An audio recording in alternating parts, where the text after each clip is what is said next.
રાહીરાવ કાશીનાથ માળવીસનું કારસ્તાન 10/10ની રહેણાંક જમીન સાથે સરકારી જમીન દબાવી અને ખડી કરી 9 દુકાનો।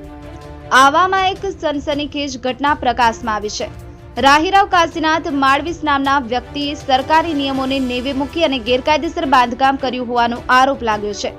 તેમને સરકાર તરફથી માત્ર 10/10ની રહેણાંક હેતુ માટે જમીન ફાળવવામાં આવી હતી, પરંતુ તેમણે આ જમીન સાથે આજુબાજુની સરકારી જમીન પર પણ દબાણ કરી અને 9 પાકી દુકાનોનું બાંધકામ કરી દીધું છે।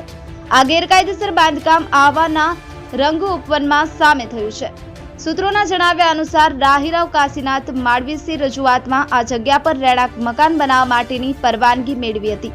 જોકે તેમણે પોતાની મર્યાદિત જમીનનો ઉપયોગ કરવાને બદલે આસપાસની સરકારી જમીન પર પણ ગેરકાયદેસર રીતે કબજો જમાવી લીધો અને ત્યાં એક નહીં પરંતુ 9 જેટલી દુકાનોનું પાકું બાંધકામ કરી દીધું। આ કૃત્યથી સ્થાનિક લોકોમાં ભારે આક્રોશ જોવા મળી રહ્યો છે અને તેઓ આશ્ચર્યમાં છે કે આટલા મોટા પાયે ગેરકાયદેસર બાંધકામ કેવી રીતે થઈ ગયું।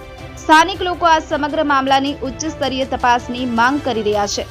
તેમનું માનવું છે કે આ ગેરકાયદેસર બાંધકામમાં તલાટીથી લઈ અને દસ્તાવેજ નોંધણી કરનારા અધિકારીઓ સુધીના અમુક લોકોની મિલીભગત હોઈ શકે છે।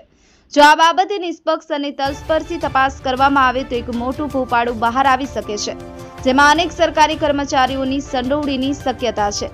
સરકાર દ્વારા ગરીબ અને જરૂરિયાતમંદ પરિવારોને આશ્રય મળી રહે તે માટે મર્યાદિત જમીન ફાળવવામાં આવે છે, ત્યારે આવી રીતે સરકારી જમીન પર દબાણ કરી અને નિયમોનું ઉલ્લંઘન કરી અને વ્યાવસાયિક પ્રવૃત્તિઓ માટે બાંધકામ કરવું એ ગંભીર ગુનો છે।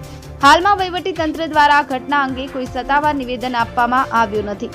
જોકે સ્થાનિક નાગરિકો આશા રાખી રહ્યા છે કે જિલ્લા કલેક્ટર અને અન્ય ઉચ્ચ અધિકારીઓ આ મામલાની ગંભીરતાને સમજશે અને તાત્કાલિક ધોરણે તપાસના આદેશ આપશે તેમજ દોષિતો સામે કડક કાર્યવાહી કરશે।